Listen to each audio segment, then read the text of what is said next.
За нөгөө түрүүн байнгих дээр бас үлдчихлээ те. Эхний асуултан дээр асууж хахад энэ хуулийн дээр орж ирнэ гэсэн учраас би сая бас давхар харлаа. Тэгээд энэ гэр бүлийн тухай хуулийн 14 дугаар зүйлийн 14-ийн 4 дахь хэсэг, иргэний хэрэг шүүхэд хянан шийдвэрлэх тухай хуулийн 132-ийн 4 дахь хэсэг дээр хүүхдийн болон гэр бүлийн гишүүдийн эрхчлөлөг хязгаарласан зохицуулт ингээд болцсон байна. Ийм учраас одоо энэ хүчирхийлэлтэй холбоотой шинжтэй байвал заавал нотлох баримт бол шаардахгүй.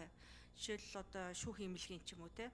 Гэх мэтчлэн зүйлүүдэд орсон мөртлөө яг ингээд тодорхойлсон заалт зүйл одоо энд ороогүй.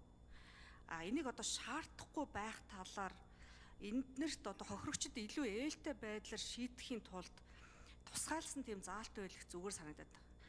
Тэгэхгүй бол энэ заалт нь өөрөө юм асуудалтай байгаа талаар үзэл баримталтай бол өөрсдөө хууль санаачлагчд маань тусгачаад хууль нь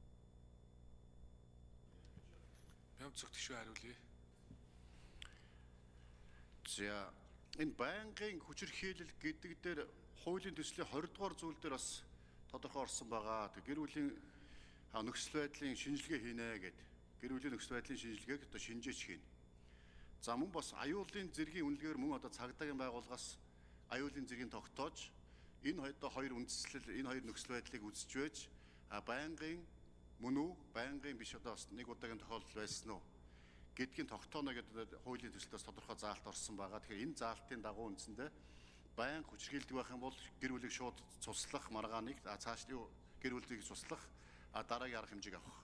Байнгын биш байх юм бол одоо бас тийм үү эвлэрүүлэн зуучлах гэх мэтээр ингээд зохицуулна гэдэг үндсэндээ тодорхой процесс бол энэ хуулийн туссан байгаа. Хэрвээ жоохон тодорхой биш байна гэж үзэх юм бол нэмээд одоо сайжруулад өшөө илүү тодорхой болох эрх нь бол улсын их хурлд байгаа. Тэгээд их хурлын хилцүүлгийн авч сайжруулж болно.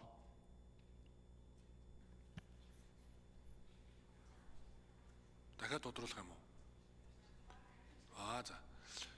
Од сүрэнгийн номин чимэг гишүүн